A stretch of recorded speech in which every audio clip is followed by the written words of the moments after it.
We turn now to a deal between Iran and the United States that is set to free 5 American citizens in exchange for releasing billions of dollars in blocked funds. President Biden signed off on the agreement, which is already drawing criticism from Republicans.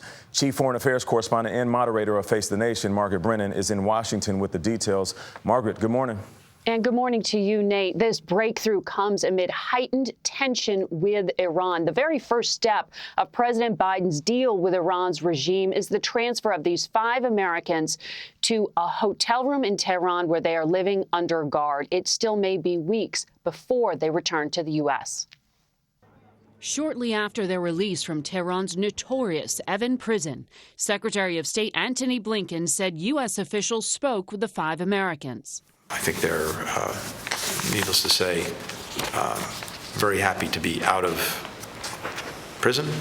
The Americans may be back on U.S. soil as soon as September, but that depends on a series of sensitive diplomatic arrangements. National Security Council spokesman John Kirby.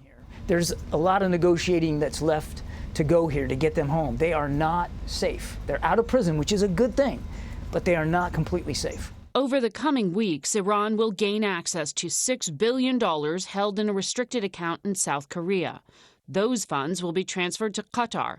Once there, Iran will be able to use them for purchases permitted under U.S. sanctions. Tehran also claims that 5 Iranians will be released from U.S. custody. A U.S. official told CBS that no such exchange has taken place. The families are eager to reunite with businessman Siamak Namazi, imprisoned in 2015. Environmentalist Murad Tabaz, and businessman Imad Shargi, taken in 2018.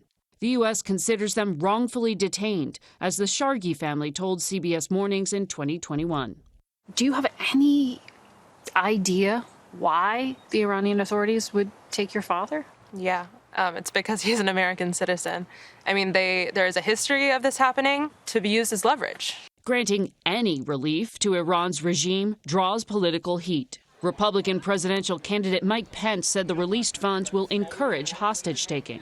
But I think President Biden's decision is a disgrace. The United States of America doesn't pay ransom.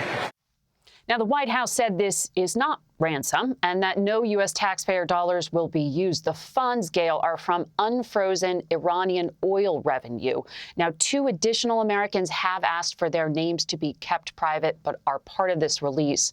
And the U.S. government warns Americans against any travel to Iran. All right, we just want to get them home. Thank you very much, Margaret.